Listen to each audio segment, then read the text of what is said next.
안녕하십니까. 벽운사 지산스님입니다.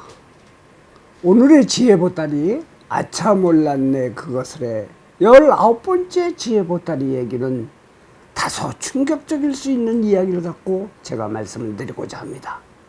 40, 50대의 자식들이 60, 70대의 부모에게 기대어 도움을 받고 있는 세태가 만연한데 왜 이런 일들이 일어나는가에 대해서 젊은이 애들에게 제가 꼭 들려주어야 할 이야기 중에 하나인 것이 용기에 대한 이야기를 할까 합니다.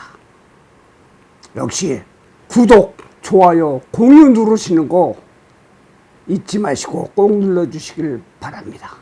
그것이 바로 우리들의 자식들에게까지 간접적으로 전달되는 길입니다.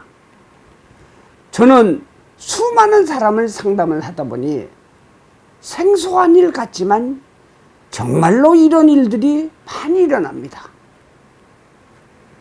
할아버지와 손자가 함께 편의점에 나타났다 하면 그날은 할아버지 쌈짓돈을 다 털리는 날입니다. 그런데 그것을 보고 있는 그 아이의 부모는 당연한 일이라고 생각한다고 합니다. 지금의 60, 70대가 이 나라에서 살아오면서 잠시라도 쉬지 않고는 역동성을 갖고 살아왔습니다. 그러나 그것을 이해 못하는 세대가 바로 지금의 자식 세대인 40대, 30대일 경우가 많습니다. 그들이 얘기하기에는 가만히 앉아서 컴퓨터를 통하면 모든 정보를 다 터득할 수 있는데 무엇 때문에 우리 부모는 발품을 팔고 안 될 것 같은 결과가 뻔한데도 혼신을 다했을까요? 본인이 그렇게 주도면밀하다면 부모의 도움 없이 자신들이 오히려 부모를 잘 봉양하는 풍조가 있어야 하는데 지금 현재 현실이 그렇습니까?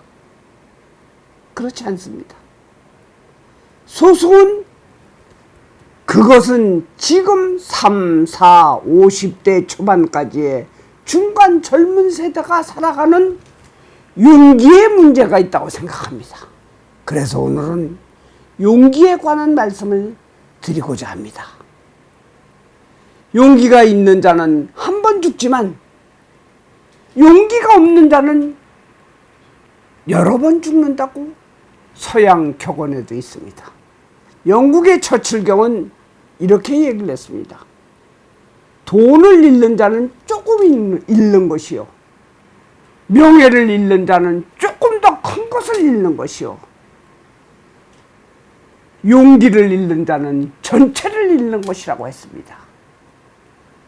아무리 정보가 불리해도 용기를 갖고 도전하는 모습은 자신의 가정과 부모와 모두에게 귀감이 됩니다.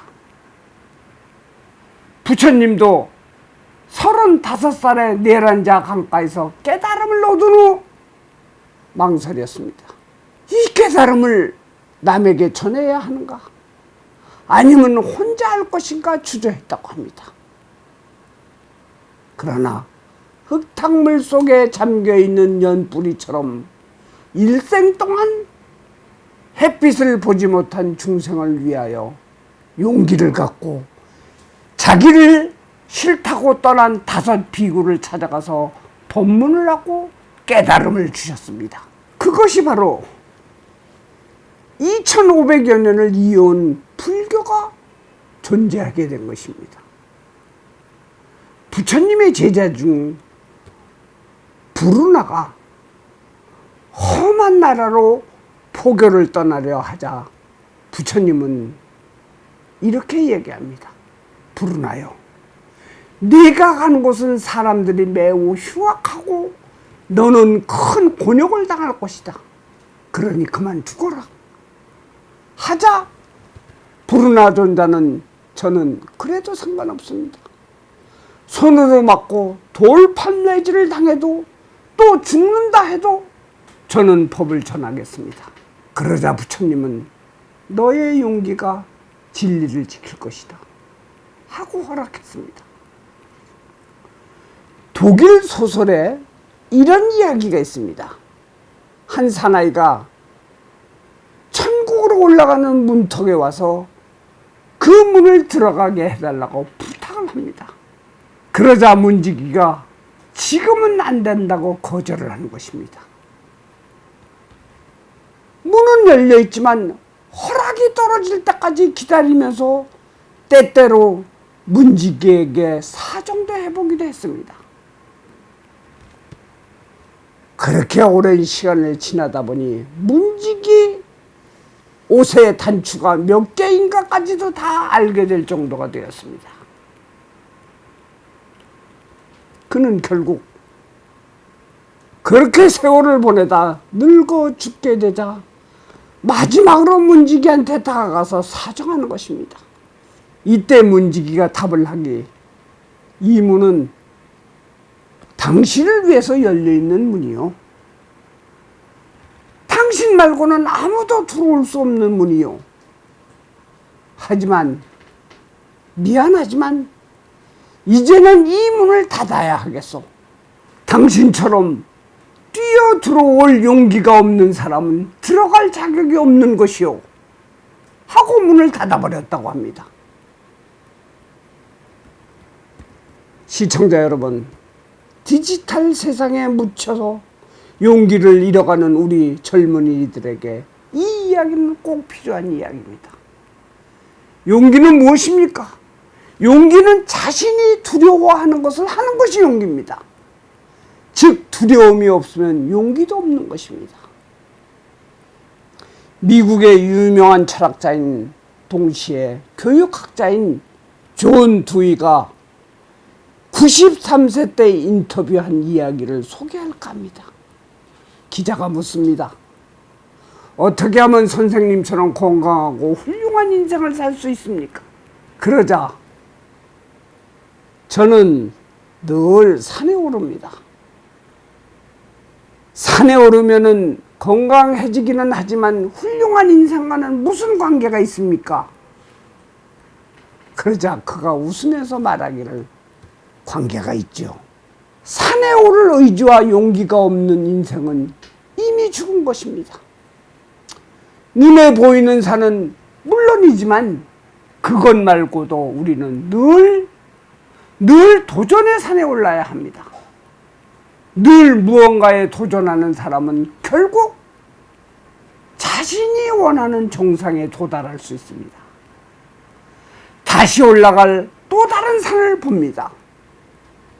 그리고 나서 다시 도전의식을 태우고 용기를 갖습니다.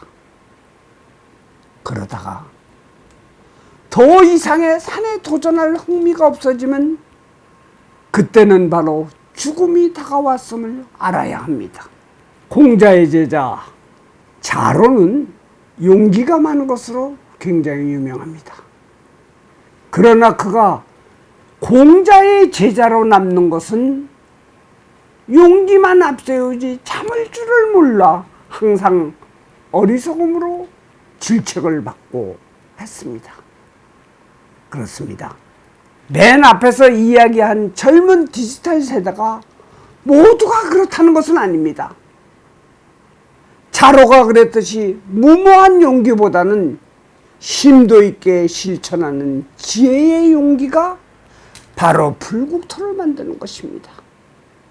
지금이라도 30, 40, 50대의 젊은이들이여, 일어나십시오. 일어나세요. 용기를 갖고 두려워하지 말고 디지털보다 현실에서 맨날 받아먹는 사람보다 주는 사람이 되는 기쁨의 답을 만들어야 합니다. 소송 끝으로 유마경에 나오는 말씀을 음미하겠습니다. 유마경의 부처님은 한결같이 이름으로 법을 설하신다. 한 가지 말로 법을 설하신다는 얘기입니다. 그러나 중생은 처지와 근기에 따라 각각 법을 이해한다 했습니다. 우리의 생각의 차이에 따라 용기의 결과가 나오는 것입니다. 공작새의 몸은 하나이지만 깃털의 색깔은 수없이 많습니다. 사람 역시 몸은 하나이지만 마음을 흔들리게 하는 깃털은 수없이 많습니다. 지금 여러분들이 부족함을 기도하고 소원하는 모든 일들은 부처님을 닮아가기 위한 부처님의 자식으로서의 마음을 쓰신다면은 바로 부처님의 유전인자에 따라 불가사의한 힘으로 소원 성취가 됩니다. 다 같이 용기를 위해서 일어서기를 바랍니다. 감사합니다. 안녕히 계십시오.